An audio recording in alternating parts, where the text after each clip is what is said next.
सोचो, एक ऐसी फैमिली जो बाहर से बिल्कुल नॉर्मल दिखती हो, एक सक्सेसफुल बिजनेस, प्यार करने वाले फैमिली मेम्बर्स और फ्यूचर के प्लान्स। लेकिन एक सुबह जब पुलिस उनके घर के अंदर घुसती है तो उन्हें एक ऐसा मंजर दिखता है जो आज तक इंडिया के सबसे डरावने मिस्ट्रीज में से एक माना जाता है। 11 लोग एक ही फैमिली के और सबकी मौत एक अजीब रिचुअल के बाद। आखिर बुरारी के इस घर में उस रात क्या हुआ था?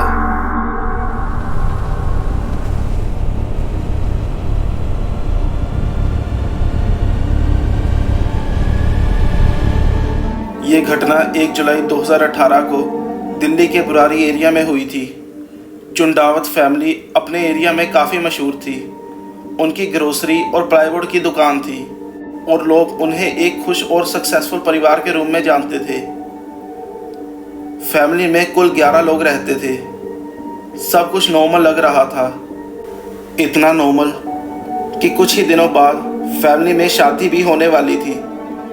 किसी को अंदाज़ा तक नहीं था कि उनकी ज़िंदगी एक ऐसे मोड़ पर पहुंच चुकी है जहां से वापस लौटना मुमकिन नहीं था। 1 जुलाई की सुबह जब दुकान नहीं खुली तो पड़ोसियों को शक हुआ।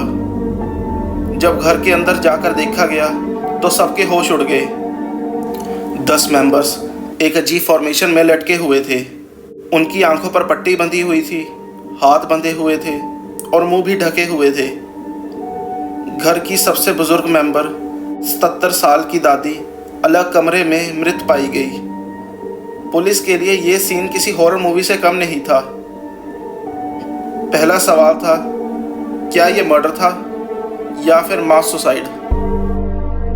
इन्वेस्टिगेशन के दौरान पुलिस को घर से कई डायरीज मिली और यहीं से केस और भी ज़्यादा मिस्टीरियस हो गया। डायरी में सालों से लिखे हुए नोट्स थे। उन नोट्स में एक रिचुअल का पूरा डिस्क्रिप्शन दिया गया था। कैसे खड़ा होना है, कैसे आंखों को ढकना है, कैसे हाथ बांधने हैं और कैसे एक विशेष प्रक्रिया को फॉलो करना है। सबसे हैरानी की बात, क्राइम सीन बिल्कुल उन्हीं इंस्ट्रक्शन से मैच कर रहा था, जैसे किसी ने डायरी को गाइडबुक की तरह फॉलो किया हो।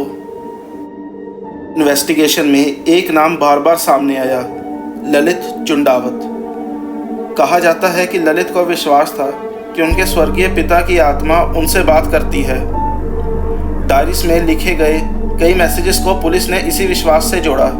मानने वालों के मुताबिक फैमिली को लगता था कि रिचुअल के बाद उन्हें बचा लिया जाएगा। उनका विश्वास था कि कोई दिव्य शक्ति अंतिम पल में उनकी रक्षा करेगी, लेकिन ऐसा कुछ नहीं हुआ और पूरी फैमिली की जान चली गई। पुलिस ने इस केस को शेयर्ड डिल्यूजन या शेयर्ड साइकोसिस का एग्जाम्पल माना। मतलब एक ऐसा विश्वास जो धीरे धीरे पूरी फैमिली ने सच मान लिया।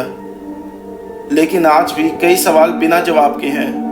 आखिर 11 लोग एक साथ इस रिचुअल के लिए कैसे मान गए? अगर वो मरना चाहते थे तो फ्यूचर की प्लानिंग क्यों कर रहे थे? शादी की तैयारी क्यों चल रही थी? क्या उन्हें सच में लगता था कि वो बच जाएंगे, या फिर इस कहानी में कोई ऐसा राज है जो कभी सामने नहीं आया? यही सवाल बुरारी केस को आज भी इंडिया के सबसे बड़े मिस्ट्रीज में शामिल करते हैं। तो दोस्तों, आपको क्या लगता है? क्या ये एक रिचुअल था जो गलत हो गया, एक मास सुसाइड, या कुछ और? अगर आपको ये वीडियो पसंद आई तो इसे लाइक करें, शेयर करें और मेरे चैनल को सब्सक्राइब करें। ऐसी वीडियोस मैं रोज़ डालता हूँ।